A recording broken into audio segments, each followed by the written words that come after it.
എൻ്റെ വീട്ടിലുണ്ടായ അഗസ്തിപ്പൂവാണ് കേട്ടോ. ഈ അഗസ്തിപ്പൂ അറിയാലോ നിങ്ങൾക്ക്, പല ഗുണങ്ങളും ഒക്കെ ഉള്ളതാണ് ഈ അഗസ്തിപ്പൂ. അപ്പോൾ അഗസ്തിപ്പൂവും അഗസ്തിയുടെ ഇലയും തോരൻ വയ്ക്കാൻ നല്ലതാണ്. നന്നായിട്ട് 2 വെള്ളത്തിൽ കഴുകി എടുത്തിട്ട് ഇതേപോലെ ചെറിയ രീതിയിൽ അരിഞ്ഞെടുക്കുക. ഇതൊന്നും നമുക്ക് പറയേണ്ട കാര്യമൊന്നുമില്ല, എല്ലാവർക്കും അറിയാവുന്ന കാര്യമാണ്. എന്നാലും ഞാൻ പറഞ്ഞതേ ഉള്ളൂ. അതിന് വേണ്ട സാധനങ്ങളാണ് ഈ തോരത്തിന് വേണ്ടിയ സാധനങ്ങളാണ്: ഒരു സവാള, പച്ചമുളക്, ചെറിയ അല്ലി വെളുത്തുള്ളി, പിന്നെ കറിവേപ്പില. ചട്ടി അടുപ്പത്ത് വയ്ക്കുക, സ്റ്റൗ ഓണാക്കുക. ചട്ടി ചൂടാകുമ്പോൾ കുറച്ച് എണ്ണ ഒഴിക്കുക. നല്ല തേങ്ങ വെളിച്ചെണ്ണയാണ് കേട്ടോ, നമ്മൾ ആട്ടിയ തേങ്ങ എണ്ണയാണിത്. ഏതെണ്ണയായാലും കുഴപ്പമൊന്നുമില്ല. അപ്പോൾ ചട്ടി ചൂടാകുമ്പോൾ നമ്മൾ എണ്ണ ഒഴിച്ച് എണ്ണ ചൂടാകുമ്പോൾ കടുകിട്ടതിന് ശേഷം എന്ത് ചെയ്യണം?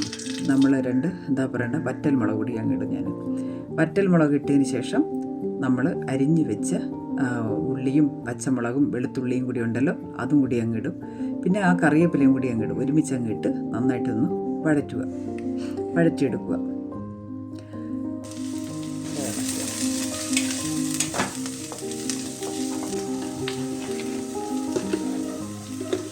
ചീരയ്ക്കനുസരിച്ചുള്ള ഉപ്പ് നമ്മളിട്ട് കൊടുക്കണം.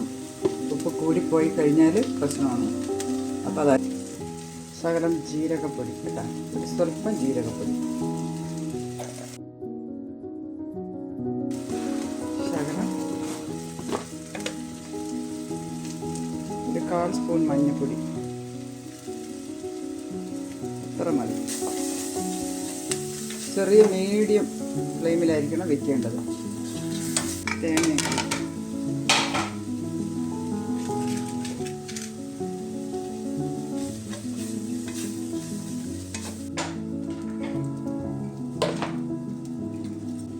ഈ ചീര, അഗസ്തി ചീര നമ്മളിതിലോട്ട് ഇടുകയാണ്.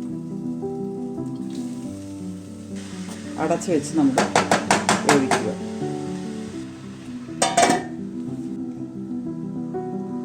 തുറന്ന് നോക്കാം.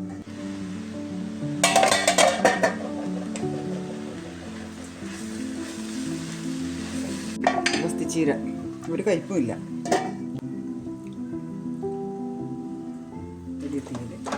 നമുക്കിനിപ്പോൾ എന്തൊരു വേണമെന്ന് അറിയാം.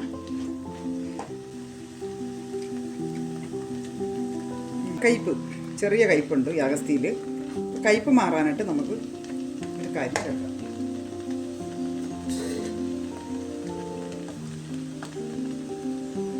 ഇതായി കണ്ട കോഴിമുട്ട, ഇത് നമ്മൾ ഉടച്ചിപ്പോൾ ചേർക്കുകയാണ്.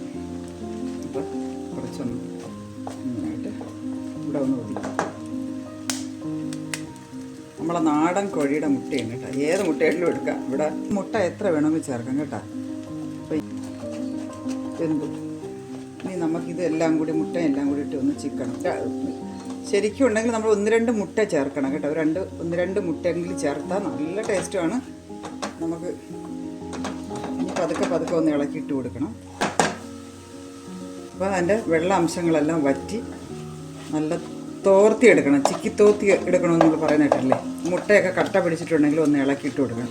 അപ്പോൾ 1-2 മുട്ടയൊക്കെ ചേർത്ത് കൊടുക്കണം കേട്ടോ. എൻ്റെ ആ ഒരു മുട്ട ഉള്ളായിരുന്നുകൊണ്ടാണ് ഞാൻ ഒരു മുട്ട ചേർത്ത്. അല്ലെങ്കിൽ ഇതിൽ 2 മുട്ടയെങ്കിലും നമ്മൾ ചേർക്കണം. അത് നല്ല മണമാണ്.